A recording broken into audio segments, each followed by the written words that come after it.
Everyone is talking about the grand launch of One8 Global Premiere. Most people are asking, how did it become such a huge success? I think that's the wrong question. The better question is, why were so many people already excited before the launch even happened? Because here's something I've realized. Great launches don't create trust. They reveal trust that was built long before the launch day. And I think that's exactly what Virat Kohli understood. If we haven't met before, I'm Yuvaan, a video content strategist. I help experts turn their knowledge into authority through strategic video content systems. And I think the One8 story teaches one of the most important lessons about branding that founders completely overlook. When a launch becomes successful, everyone studies the launch, the event, the campaign, the advertisements, the influencers, but very few people study what happened before the launch. That's interesting because I don't think launches are where brands are built. I think they're where brands get recognized. Take One8 for example.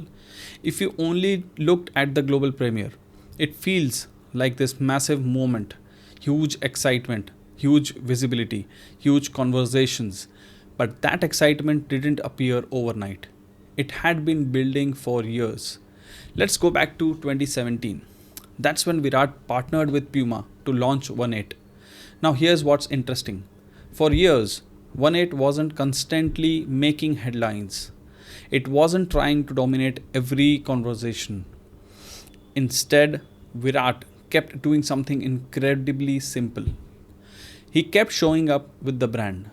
He wore it at airports, during training, at public appearances, on social media, not because he was launching something every week, but because he was making One8 part of his identity. Now think about that. Most founders only become visible when they have something to sell. Virat stayed visible even when he wasn't selling anything. That's a completely different strategy. And I think that's where the lesson begins. Because every business is actually running on two different timelines. The first one is the one everyone talks about. It's the product timeline. That's where you're building, improving, testing, innovating, hiring, designing, preparing for launch. Every founder understands this timeline. But there's another one, the trust timeline. This has nothing to do with your product. It's the period where the market slowly starts answering one question. Do I trust these people? Not should I buy from these people? Buying comes later. Trust comes first.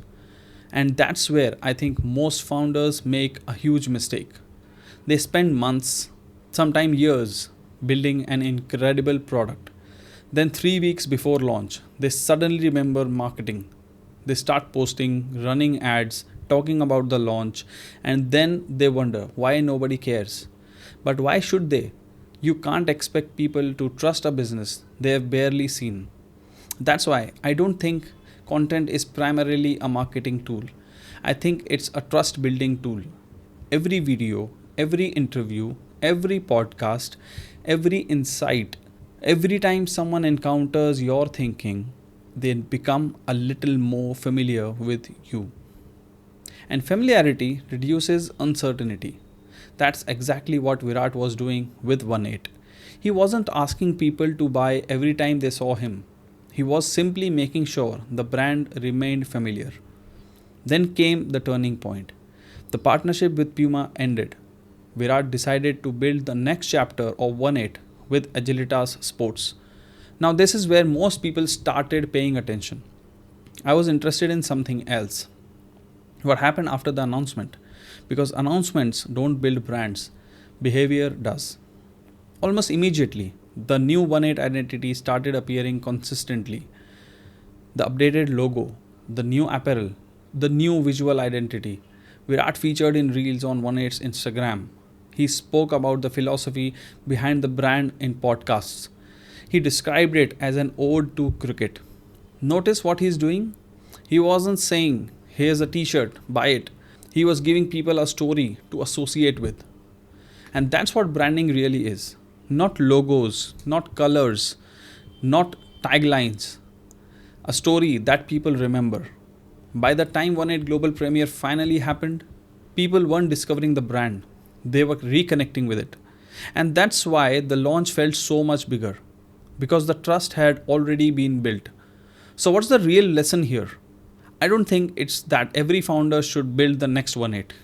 I think that every founder needs to start their trust timeline much earlier than they currently do.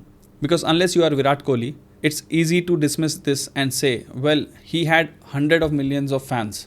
But that's true. But fame only gets people to notice you. It doesn't automatically make them believe in what you are building. If it did, every celebrity brand would succeed. The principle isn't about celebrity, it's about consistency. And I see the same mistake all the time with experts. A consultant spends 15 years building expertise.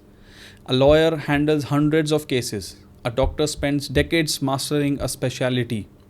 A founder builds an incredible product. Then one day they decide, now I'm ready to become visible.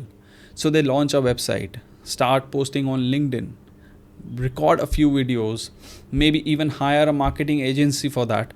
Then they wait. Nothing much happens. And they conclude, content doesn't work. I don't think content failed. I think the trust timeline started too late. Because trust isn't something you can manufacture in 30 days. It's something you accumulate. Imagine two consultants. Both have similar experience. Both charge same fees. One has almost no online presence. The other has spent last year sharing thoughtful insights every week, explaining how they think, breaking down client problems, sharing lessons from experiences. Now imagine if you are looking to hire one of them, who feels less risky? Exactly. Their expertise may be identical, but your confidence in them isn't. That's what visibility really does. It reduces uncertainty. And when people are making expensive decisions, they naturally choose the option that feels less uncertain. That's why I don't think content is really about algorithms or reach or going viral. These things are nice, but they are not the goal. The real goal is very, very much simpler. It's to make your future clients feel like they've already met you. Think about how many times you have heard someone say, I've been following your content for months. I already felt like I knew you. That's not just a compliment, that's trust. And trust dramatically shortens the sales process. Because instead of convincing someone you are credible, you are simply confirming what they already believe. That's exactly what happened with One8. The launch didn't convince people to trust the brand. It confirmed years of familiarity. The launch wasn't the beginning of the relationship, it was the next chapter. And I think that's the shift founders need to make. Stop asking, how do I make my launch bigger? Start asking, what am I doing today that will make people care when I eventually launch? Those are completely different questions. One is tactical, the other one is strategic. One focuses on attention, the other focuses on trust. And trust, my friend, always wins in the longer run. That's actually why I started Strategy to Screen, because I kept meeting incredibly smart people, consultants, advisors, coaches, founders, people who had spent years becoming exceptional at what they do. But almost nobody outside their existing network knew they existed. Meanwhile, professionals with less experience but greater visibility were becoming the obvious choice. Not because they were better, because the market had more opportunities to trust them. That's when something clicked for me. The problem wasn't expertise, the problem was visibility, and more importantly, the absence of a deliberate trust timeline. That's why I believe authority isn't something you claim, it's something people gradually give you. Every time you consistently show up, every time you explain an idea clearly, every time you help someone think differently, every time you share your perspective, you're making it a little easier for the market to trust you. Then one day, an opportunity appears. A client reaches out, a podcast invitation arrives, someone recommends your name.